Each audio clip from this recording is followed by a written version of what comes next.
വീഴുന്നതു തീരല്ല യേശുവിൻ കരങ്ങളിലായി.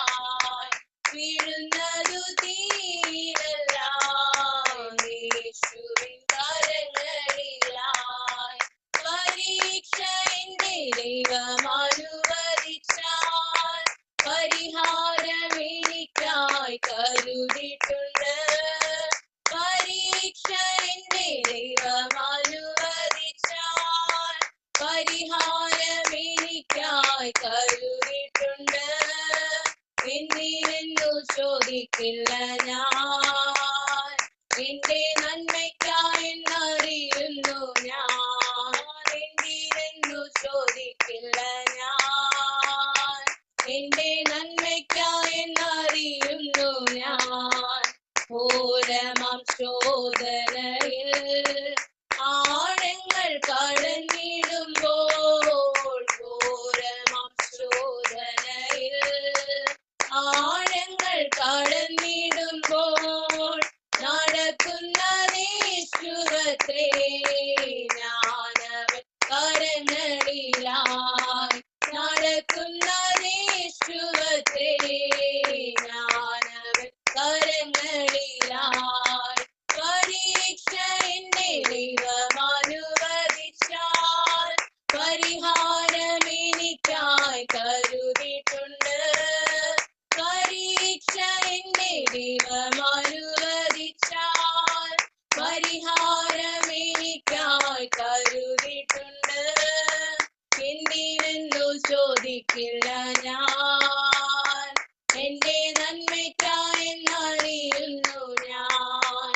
എന്തിനെന്നു ചോദിക്കില്ല ഞാൻ, എന്റെ നന്മയ്ക്കായി എന്നറിയുന്നു ഞാൻ. ദൈവമെനിക്കനുകൂലം അതു നന്നായി അറിയുന്നു ഞാൻ. ദൈവമെനിക്കനുകൂലം അതു നന്നായി അറിയുന്നു ഞാൻ. ദൈവമനുകൂലമെങ്കിൽ ആരെനിക്കെതിരായിടും. ദൈവമനുകൂലമെങ്കിൽ ആരെനിക്കെതിരായിടും.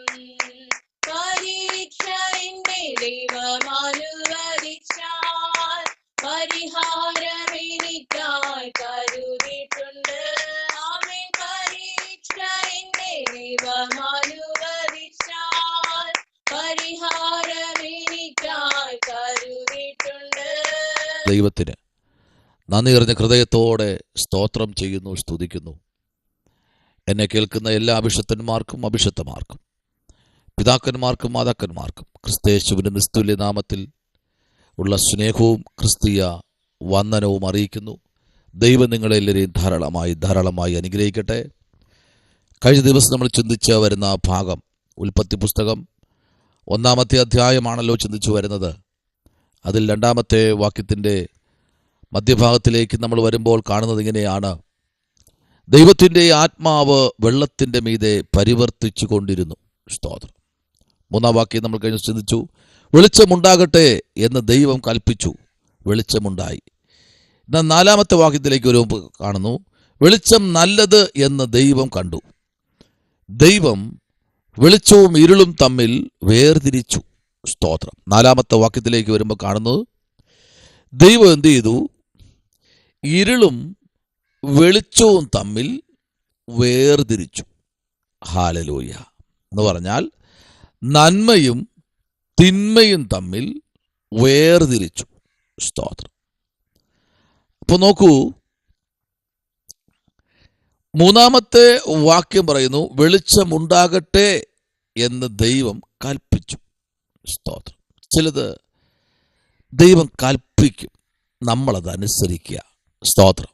പ്രപഞ്ചത്തെ നോക്കി കർത്താവ് പറഞ്ഞു, പ്രപഞ്ചം അനുസരിച്ചു. സകലത്തിൻ്റെ മേലും അധികാരമുള്ള ദൈവം. സ്തോത്രം. എന്നാൽ അപ്പോസ്തല പ്രവൃത്തിയുടെ പുസ്തകം 14-ാമത്തെ അധ്യായം അതിൻ്റെ 15-ാമത്തെ വേദാംശത്തിലേക്ക് വരുമ്പോൾ, പുരുഷന്മാരെ, നിങ്ങൾ ഈ ചെയ്യുന്നതെന്ത്? ഞങ്ങൾ നിങ്ങളുടെ കൂടെ സമ സ്വഭാവമുള്ള മനുഷ്യരത്രേ. നിങ്ങൾ ഈ വ്യർത്ഥ കാര്യങ്ങളെ വിട്ട് ആകാശവും ഭൂമിയും സമുദ്രവും അവയിലുള്ള സകലവും ഉണ്ടാക്കിയ ജീവനുള്ള ദൈവത്തിങ്കിലേക്ക് തിരിയണം എന്നുള്ള സുവിശേഷം ഞങ്ങൾ നിങ്ങളോട് അറിയിക്കുന്നു. ഉള്ള ജനം ബർന്നബാസിന് ഇന്ദ്രൻ എന്നും പൗലൂസ് മുഖ്യ പ്രാസംഗികനാകയാൽ അവന് ബുധൻ എന്നും പേർ വിളിച്ചു. നോക്കിക്കേ, അപ്പോൾ അവിടുത്തെ ക്ഷേത്രത്തിലെ പുരോഹിതന്മാർ എന്നുള്ള നിലയിൽ ദേവന്മാരായി അവരെ ചിത്രീകരിച്ചു. അപ്പോഴാണ് 15-ാമത്തെ വാക്യത്തിലേക്ക് പറയുന്നത്, പുരുഷന്മാരെ സ്തോത്രം. അവിടെയുള്ള ജനത്തെ സംബോധന ചെയ്യുകയാണ്. പ്രൈസ് ദി ലോർഡ്, ആമേൻ. ഞങ്ങളോട് സ്തോത്രം. നോക്കിക്കേ, ഞങ്ങൾ ആരെന്നറിയാമോ? നിങ്ങളെപ്പോലെയുള്ള സമസ്വഭാവമുള്ള മനുഷ്യർ തന്നെ. ഞങ്ങളും നിങ്ങളെപ്പോലെ. സ്തോത്രം.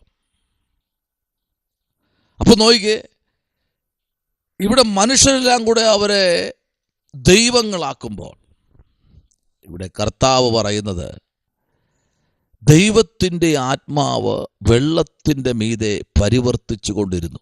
സ്തോത്രം. പരിശുദ്ധാത്മാവിലേക്ക് ഓരോ ദൈവകുഞ്ഞും നോക്കുമ്പോൾ കാണാൻ കഴിയുന്ന അതിഗംഭീരമായ ചില ദൂതുകൾ അപ്പോസ്തലപ്രവൃത്തിയുടെ പുസ്തകം 17-ാമത്തെ അധ്യായം നമ്മൾ പഠിക്കുമ്പോൾ അതിൻ്റെ 24-ാമത്തെ വാക്യവും ഇങ്ങനെ വായിക്കുന്നു, ലോകവും അതിലുള്ളതൊക്കെയും ഉണ്ടാക്കിയ ദൈവം സ്വർഗത്തിലും ഭൂമിക്കും നാഥനാകൊണ്ട് കൈപ്പണിയായ ക്ഷേത്രങ്ങളിൽ വാസം ചെയ്യുന്നില്ല.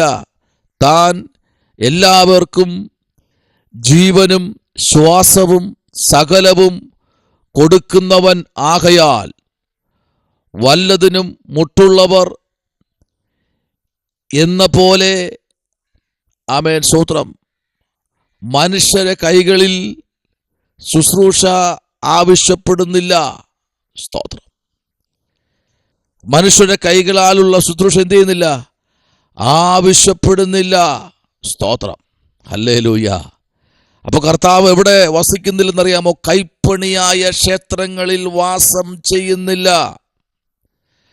അപ്പൊ കർത്താവ്, ആമേൻ, സ്തോത്രം, ഈ ലോകവും അതിലുള്ള ഒക്കെയും ഉണ്ടാക്കിയ ദൈവം സ്വർഗത്തിലും ഭൂമിയിലും നാഥനായ കൊണ്ട് കൈപ്പണിയായ ക്ഷേത്രങ്ങളിൽ അഥവാ പള്ളികളിൽ യേശു വാസം ചെയ്യുന്നില്ല. വളരെ ഗൗരവമായി ചിന്തിക്കേണ്ട കാര്യമാണ്. ലക്ഷങ്ങളും കോടികളും മുടക്കി ആലയങ്ങൾ, ആമേൻ, പണിയുമ്പോൾ ശ്രദ്ധിക്കൂ, അതിനകത്തൊന്നും കർത്താവ് വസിക്കുന്നില്ല. എന്നാൽ ഉൽപ്പത്തി പുസ്തകം പഠിക്കുമ്പോൾ ദൈവം നിർമ്മിച്ച ആലയമാണ് മനുഷ്യൻ. ദൈവം വസിക്കുന്നത്, ആമേൻ, ദൈവം കൈപ്പണിയായി പണിത മനുഷ്യരുടെ ഹൃദയത്തിനകത്താണ് ദൈവം വസിക്കുന്നത്.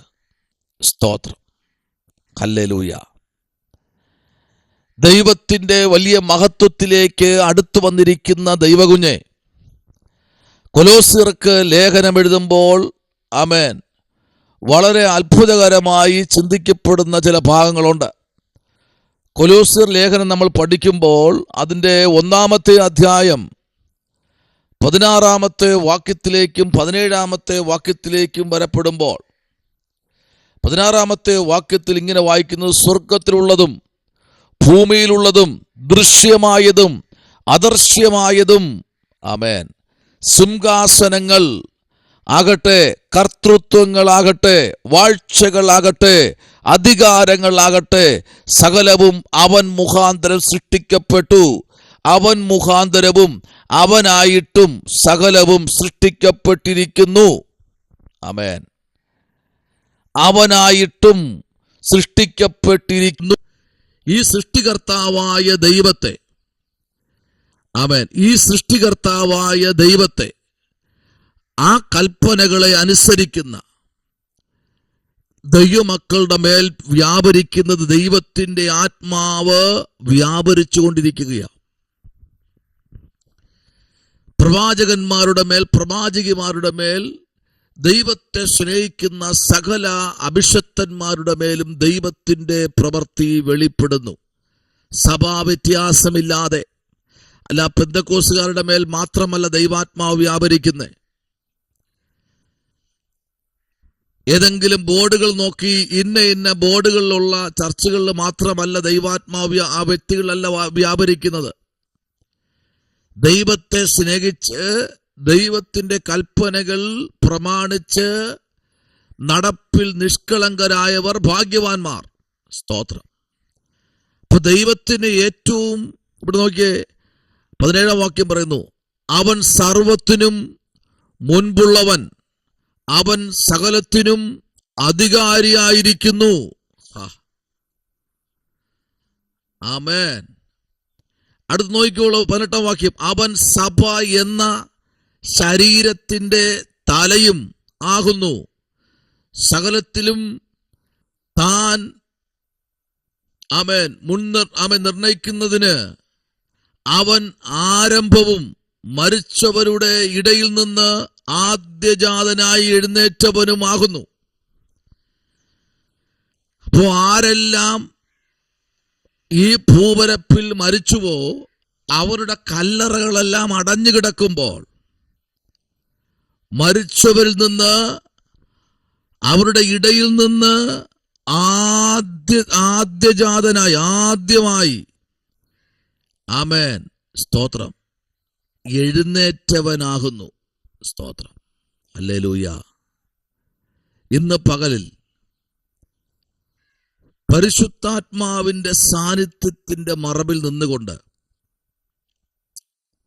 ഈ 2-ാമത്തെ വാക്യത്തിലേക്ക് വരുമ്പോൾ ഇങ്ങനെ കാണുന്നു, ദൈവത്തിന്റെ ആത്മാവ് വെള്ളത്തിന്റെ മീതെ പരിവർത്തിച്ചു കൊണ്ടിരുന്നു. ആമേൻ. ഹല്ലേലൂയ, ഹല്ലേലൂയ. അതായത് ഇവിടെ 16-ാമത്തെ വാക്യത്തിലേക്ക് വരുമ്പോൾ പറയുന്നത്, ആമേൻ. എന്നാൽ 14-ാം വാക്യം നോക്കിയേ, അവനാൽ നമുക്ക് പാപമോചനമെന്ന വീണ്ടെടുപ്പുണ്ട്. ഹല്ലേലൂയ. ഈ ഭൂമിയിൽ വീണ്ടെടുപ്പ് മനുഷ്യരിൽ വരുന്നതല്ല കേട്ടോ, ദൈവത്തിൽ നിന്ന് വരുന്ന വീണ്ടെടുപ്പാണ്.